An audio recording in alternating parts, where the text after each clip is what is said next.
जय भीम दोस्तों। बहुत ही महत्वपूर्ण जानकारी अजंता और एलोरा की गुफाओं के बारे में इससे प्राप्त होती है। Number 4 Ellora TR Srinivasan. इससे एलोरा की गुफाओं के बारे में बहुत अच्छी जानकारी मिलती है। इन चारों के अलावा मैंने आपको ऐसी वीडियो अच्छी लगेगी नोट्सों का तो हम आपके लिए ऐसी वीडियो जरूर ये तो बनाएंगे। थी रेफरेंस की बात, क्योंकि कुछ लोग अक्सर ये कहते हैं कि सर आप रेफरेंस नहीं देते हो, तो मैंने पहले ही रेफरेंस यहाँ पे दे दिया है। आप लोगों अब बात करते हैं असली मुद्दे की कि भारत में धर्मों का उदय कब से हुआ है। बताओ कब से हुआ? हमारे देश में अनेक राजा महाराजा हुए, परंतु किसी भी राजा ने स्वयं को सनातन धर्म, वैदिक धर्म या हिंदू धर्म का अनुयायी नहीं बताया है। ये बात आपको बहुत अच्छे से ध्यान रखनी है। हमारे देश में बहुत राजा महाराजा हुए हैं, उनके अभिलेख मैंने स्वयं पढ़े हैं। किसी भी अभिलेख में किसी भी राजा ने स्वयं को ये नहीं कहा है कि मैं सनातन धर्म को मानता हूँ या सनातन धर्म का अनुयायी हूँ या वैदिक धर्म का अनुयायी हूँ या वैदिक धर्म को मानता हूँ या हिंदू धर्म को मानता हूँ। ऐसा किसी भी राजा के किसी भी अभिलेख शिलालेख में नहीं कहा गया है। कुछ इतिहासकार पुष्यमित्र शुंग को हिंदू धर्म की पुनर्स्थापना का श्रेय देते हैं, जो बिल्कुल मूर्खतापूर्ण है, क्योंकि पुष्यमित्र शुंग नाम का कोई राजा भारत में नहीं हुआ है। ये कहते हैं कोई राजा हुआ ही नहीं। कि मैंने ये क्या बोल दिया है? हाँ, बिल्कुल सही बोल रहा हूँ और अपने पूरे होश और प्रमाण के द्वारा बोल रहे हैं। कोई राजा भारत में नहीं हुआ है। जो शुंग सरनेम है ये किसी भी राजा की सरनेम है ही नहीं। इतिहासकारों ने ये फर्जी सरनेम जोड़ी है। आइए आगे बात करते हैं इस विषय पर।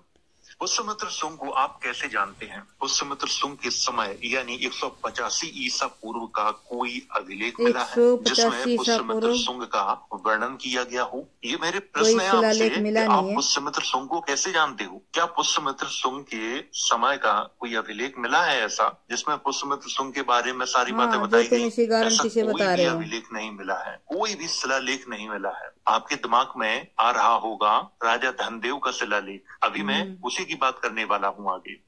धनदेव का अयोध्या प्रस्तर अभिलेख जो पुष्यमित्र शुंग के समय यानी 185 ईसा पूर्व के 200 वर्ष बाद का है। 200 वर्ष बाद का है। बताओ हम ये समझते हैं ये पुष्यमित्र शुंग के समय का है, नहीं है। पुष्यमित्र शुंग के समय से 200 साल बाद का है, 4 पीढ़ियों बाद का है। किसी की कहने की बात नहीं है, आगे और बात खुद आप जिस अभिलेख का समय सर्च करके देख सकते हो। 200 वर्ष बाद का उसे हम पुष्यमित्र शुंग के शासनकाल में कैसे बता सकते हैं? धनदेव के अभिलेख में शुंग सरनेम का प्रयोग भी नहीं किया गया, तो हम उसे कैसे हमें बताते हैं संबंधित कि राजा शुंग हुए थे, हत्या कर दी। अभिलेख में शुंग सरनेम का प्रयोग नहीं किया गया। लोगों को भड़काने वाला काम है ना कि शुंग नाम का कोई राजा हुआ ही नहीं, हत्या कर दी थी। उसकी चर्चा फर्जी सरनेम इतिहासकारों अब देखो आप कमेंट करके बताना।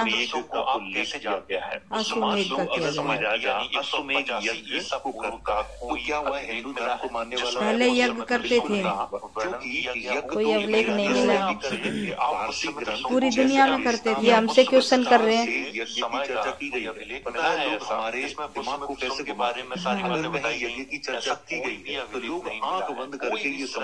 आप हिंदू धर्म वीडियो पूरी देखना, फिर कमेंट करके बताना पुरानी के बारे में आप क्या जानते? कुछ नहीं जानते। धनदेव का अयोध्या भारत में ही नहीं थी, पूरी दुनिया में की पूरी यानी 185 तो उसे आंख बंद करके हम हिंदू नहीं बाद का है। हिंदू साबित नहीं कर सकते।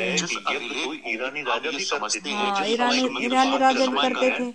फिर आप हिंदू को क्यों कहते हो? 200 साल बाद का है। 200 साल बाद का बताया, 100 ईसा पूर्व। गणराज्य के राजाओं आगे और भारत की तरफ खदेड़ दिया था, जिसके बारे में मैंने थोड़ी सी चर्चा एक वीडियो और की। 200 वर्ष बाद अयोध्या और मथुरा में दत्तवंश शुंग के शासन काल में कैसे के बारे में अगर आप पढ़ेंगे तो आपको बहुत अच्छी जानकारी प्राप्त होगी। ये उसी समय की बात है। लोगों ने कहानियां बना रखी हैं।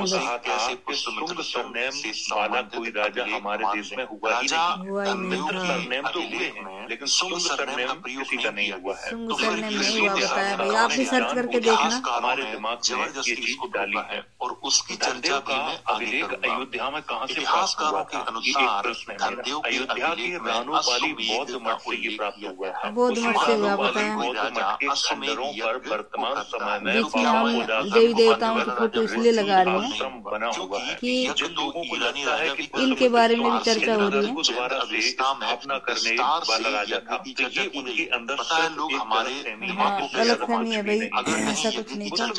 के समय में आंख बंद करके ये समझते हैं, विश्वास कर लेते हैं। आपको पता है कि बलि प्रवेश द्वार पर राजा प्रथा के बारे में आप क्या जानते हैं? कुछ नहीं जानते हैं। मैं थोड़ा थोड़ा बोल रही हूँ बीच में, राजा पूरे विश्व में अगर ताकि कोई आप राजा लोगों को यज्ञ को कर रहा है, ध्यान से इसमें सुन क्या लें। लिखा हुआ है? आंख बंद करके हम हिंदू नहीं साबित कर सकते। मैंने यहाँ पे लिखा है कि यज्ञ तो ईरानी राजा भी करते थे। ईरानी राजा भी करते थे। हाँ, मैं बात का मुझे भी आज ही पता लगा। वो छोटा सा 100 लेख ईसा है, पूर्व के ये आपको आसपास बताएंगे। राजाओं ने क्या किया था? ये मैंने यहाँ पे इसको दिखा दिया है के ताकि राजाओं आपको ऐसा न लगे कि मैं कुछ गलत आपको इसके पढ़ा बता बारे रहा में हूँ। मैंने लिखा है चर्चा इसमें, एक वो वीडियो मैंने और हिंदी में भी लिख दिया है, जिन्होंने क्योंकि हिंदी अनुवाद करके बताओ भाई। कुछ लोगों का ये कहना है कि सर हिंदी में लिख दिया करो ताकि के बारे में अगर आप हाँ, पढ़ेंगे तो समझ आपको सकें, क्योंकि हिंदी समझ में आएगी हमें। ये उसी समय की बात है, इसीलिए मैंने क्या कहा था कि शुंग सरनेम वाला कोई राजा हमारे देश में हुआ ही नहीं।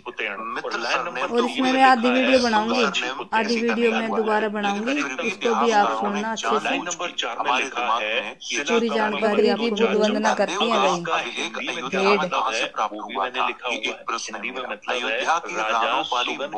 अपने बच्चों को साथ लेके उसी गए। रानोपाली बौद्ध मठ के खंडरों पर वर्तमान समय में बाबा उदासीन संगत ऋषि आश्रम बना हुआ है। जिन लोगों को लगता है कि उस यहाँ पे हिंदू धर्म को दोबारा से स्थापना करने वाला राजा था, तो ये उनके अंदर हाँ, ये शुभ नंग का शुभ बना दिया।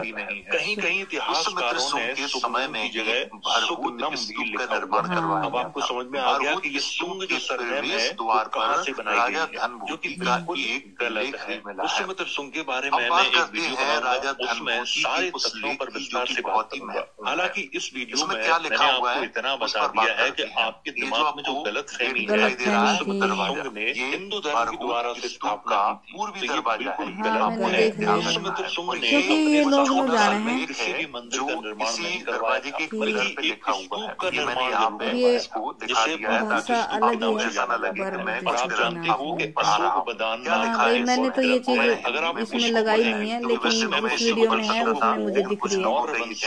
आखिरी राजा लिखा हुआ है। हम आखिरी इसकी माने समझ उन सकें। इतिहासकारों हम बोल तो हिंदी में ही रहे हैं। सुगंध राजे या उन रचो ग्रंथों काकी की जो पुतस अलग अलग इस बातें दिवस करते हैं। और दूसरी मुस्लिम लाइन में ग्रंथ लिखा ये है कहते हैं पुतैण कि बूटी पुष्यमित्र पुतस शुंग ने बौद्धों को अग्रजस मारा था। पुतैण। कुछ और लोगों लाइन को नंबर लगता है 3 में कि लिखा है पुष्यमित्र शुंग बाछी ने पुतैण भारत से बौद्ध धर्म को पूरी तरह से खत्म कर दिया था। किसी को समझ में आता है तो ये भाषा समझ सकते हो। अब इसका हिंदी में क्या मतलब है? इतिहासकारों की वजह से जो हिंदी में बिना मतलब सोचे है समझे राजा इतिहास को सुगंध के लिखते समय हैं। में आपको लगता है कि पुष्यमित्र शुंग ने बौद्ध धर्म को भारत से खत्म कर दिया था। गुप्त काल में चीनी यात्री फाहियान भारत आया था। उस समय भारत में बौद्ध धर्म सारी बनवाया बातें गया था। इसके खोल के बाद बताई गई अब है। यहाँ पे जो सुगंध लिखा हुआ है हमारे देश में इतिहासकारों ने समय शुंग भी लिख दिया। भारत में बस बौद्ध ऐसे धर्म इतिहास का हमारे देश में खूब बोला जाता है। कहीं अगर कहीं बौद्ध धर्म इतिहासकारों भारत से ने खत्म ये हो गया वीडियो ऐसी है, ज्यादा तो ज्यादा संविधान शेयर में करने पे लिखा बहुत हुआ दम है। अब आपको समझ में आ गया लोगों कि ये को भी सब जानकारी बोलना मिलेगी, है, बनाने लगे कहाँ हैं, से विचारों आया पे है, चलने लगे हैं। बिल्कुल इसी गलत तथ्य है। से ये उस समय साबित शुंग के होता बारे है में मैं कि एक उस वीडियो समय बनाऊंगा, शुंग ने बौद्ध उसमें धर्म को सारे तथ्यों पर खत्म नहीं विस्तार किया से था। बात जय करूंगा। भीम दोस्तों, हालांकि इस जय भीम बुनियाद जय भीम, जय भारत।